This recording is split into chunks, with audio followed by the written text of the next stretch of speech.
is A-okay to hate a great job? The dreaded J-O-B, the thing that everyone is trying to get away from these days.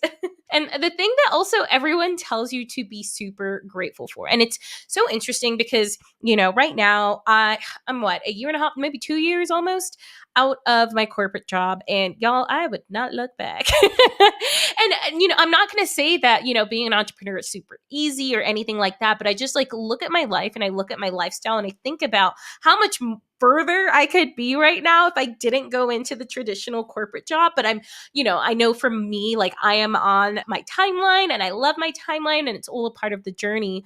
But like, it's okay to hate a great job. And, it doesn't mean that because people say it's a great job, that it's actually a great job for you. Okay.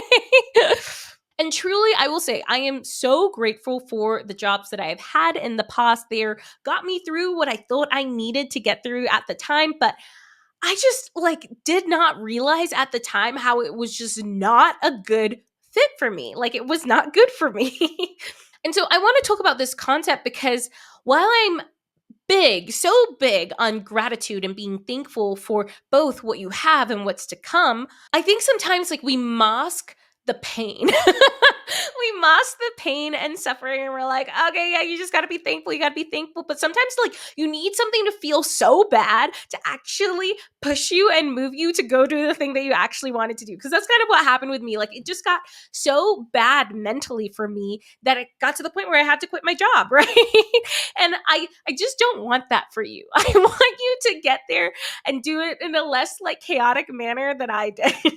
And the reason why I say that it's okay to hate a great job is that, this whole quote, great job, and by job here, great job, I'm talking about a traditional job. So for me, it was my engineering job. It could be your marketing job. It could maybe you're a doctor or a dentist, or maybe you are in human resources or sales or whatever this great job is for you. For some people, that's a 6-figure job. For some people, it's high 5 figures.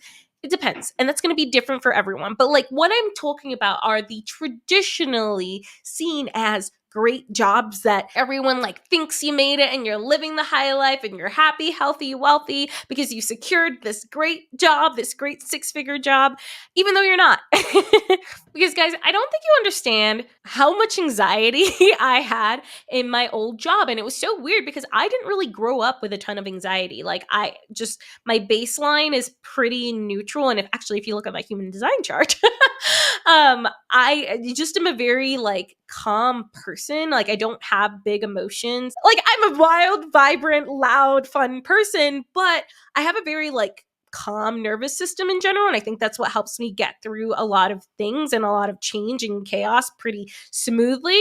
But I was building up so much anxiety and depression because of my old corporate job. Literally, I had to go to a psychiatrist and get on Lexapro, get on medication, which was not the norm for me beforehand.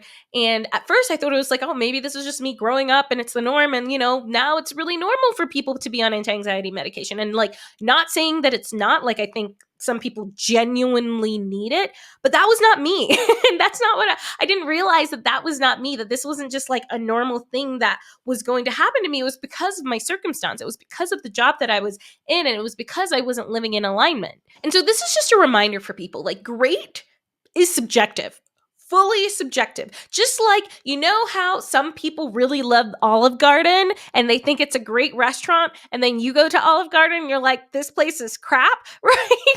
Or maybe it's a coffee shop, right? Some people love Starbucks. They think Starbucks is great. And then you go to Starbucks and you're like, this is the worst coffee I've ever drank in my life. Great is subjective, okay? And you are allowed to have your own opinions. And you shouldn't feel guilty for hating it. So I think about this with really, really fancy restaurants sometimes. You go to these fancy restaurants and they're all zhuzhed up and you get these tiny little plates of food that are, they're good, but they're not amazing. And some people are like, no, this is the best place to go to. And then you go and you're like, this is pretty subpar. I don't think I'm going to spend this much money on this again.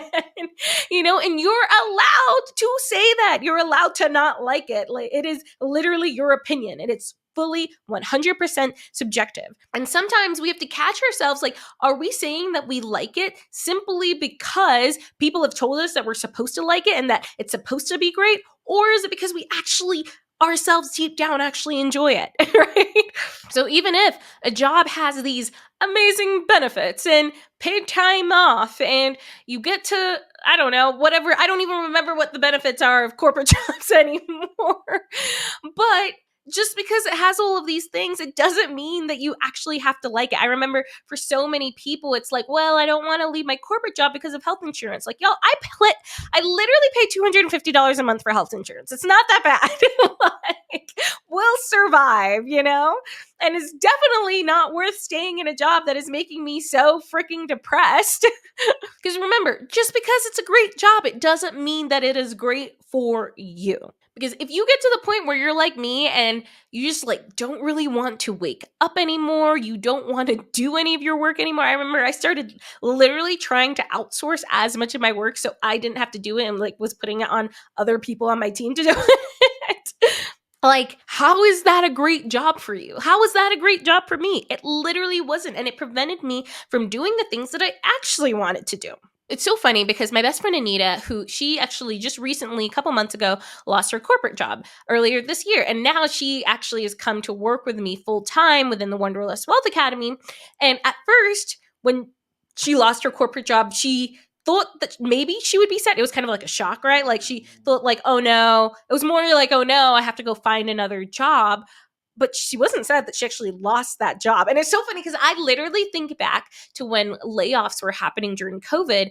And at that time, I wasn't included in the layoffs because I was still so new to my job and still so new to the company. But I remember looking around at everyone and everyone was like really stressed out, obviously, about losing their jobs. But it's not because that they like would miss their job. It was more just they would miss the paycheck, right? And that was stressing them out. And I literally remember being like, man, I would love to get laid off right now. Like, but give me a package. I can go do whatever I want for a while. That sounds amazing. Right. And so I think it's like if you have that inkling, you know that you might not be in the right place for you anymore. But so back to Anita. So it was so funny because she literally messaged me a few days ago and she was like, I just talked to my husband and I told him I refuse to take another regular marketing job because now it's been a few months that she's been out of this corporate job. She's been working with me full time and then doing some extra babysitting on the side because she just enjoys it and she has some extra time. And she's like, this life is so much better, right? Like she actually enjoys what she's doing and she's still making enough money. Like she's making as much as she would in her corporate job when you take into account taxes and all of that stuff. But it's like just having the taste of being able to do something else and see how her life could be showed her that she was just really freaking depressed in her old job. And that was preventing her from being her big, vibrant, beautiful self and like living in full alignment with herself. And it's like, what are you taking away from? What are you robbing yourself of by not living in alignment? Even though, quote unquote, that's a good job that you should have and be super grateful for.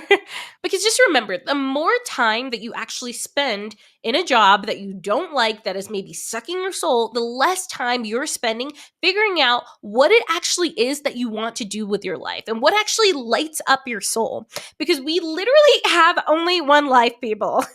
And if you haven't realized it, time freaking flies. It flies. Even when I look at this episode coming out and it's going to be coming out sometime in June, like we're already halfway through the year, people. And if you spend the first half of this year super depressed and just trying to feel thankful for something that is destroying your soul, like, dude, no, I refuse to live that kind of life. I just refuse. And I hope that you refuse too, because you were meant to do more. You were meant to be more. You deserve to live a big, full, vibrant life, doing the things that you were meant to do on this earth and be the person that you were meant to be and live in full freaking alignment. I feel like that's just like energy coming out of me right now. So if you do hate this great job that you're supposed to like or you're supposed to be grateful for, just know that it is 100% okay not to, okay? And if you are starting to feel like that, here are some questions that I just want you to ask yourself. Like, number one, how is my mental health? Okay, how is this actually affecting me as a human, my body, my mental health? Okay. Number 2, is this job actually getting me closer to my goals, or is it delaying it? Like, which one, where are we at on the spectrum? I know for me with my engineering job, I didn't want to do anything with regards to engineering, oil and gas engineering anymore. Like, when I look at my future and where I see myself in 5 years, 10 years, 20 years, there was just nothing there, nothing more for me to learn that was going to progress me closer and closer to my goals. Question number 3, what am I missing out on by staying where I am at right now? Like, what opportunities am I saying no to? What opportunities am I completely missing out on that may take me to another level? Number 4, okay, what other ways can I get in the room with like-minded people? Maybe you can't quit your job tomorrow, right? But like, what are some other ways where I can keep putting myself around people who are doing the things that I want to do? And then the last question, number 5, what would people say about me if I actually decided to not do this job that's supposed to be a great job? Like, what opinions would they have? And then ask yourself, is that opinion actually valid? And does it freaking matter? And is it worth me not going after my goals just because of what people are going to say? Okay? So I hope that this helped you. I hope this inspired you, that it's just like, it's so okay to hate a great job, because it just does not mean that it is great for you. And this goes with everything in life. A job, this could be around kids, this could be around real estate investing, this could be around entrepreneurship, this could be around moving to a different country, this could be around becoming a nomad. There's so many different things. So it's like, you need to figure it out for yourself. What does a great job look like for you? What does a great life look like for you? You owe it to yourself to spend some time figuring that out and constantly working towards the best version of yourself. Okay. I hope you like this. I really do. I really do. I just feel so in good energies right now. If this pumped you up, if you liked it, please post it on your Instagram story and just tag me. I just like to see, what are you resonating with? What are you vibing with? There's literally, I'm talking to a screen right now, and I just want to know this. It also just helps me make sure that I'm heading in the right direction with this podcast, because if you've been listening, you know that this podcast is relatively new. I absolutely love it, and I'm excited to grow with y'all in this whole journey. So yeah, tag me. Leave me a review. That way I can actually see what you're vibing with. Okay, bye fam.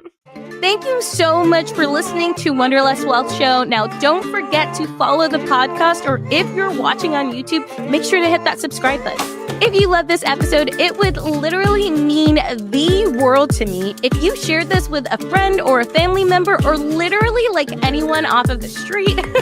Right now, go ahead, share it so you don't forget, or post it on social media and make sure to tag me. I love seeing what you're listening in on and what you resonated with, and I'm just so freaking thankful for you. I'm so freaking excited for you. I love you, and don't forget, life really doesn't have to be hard.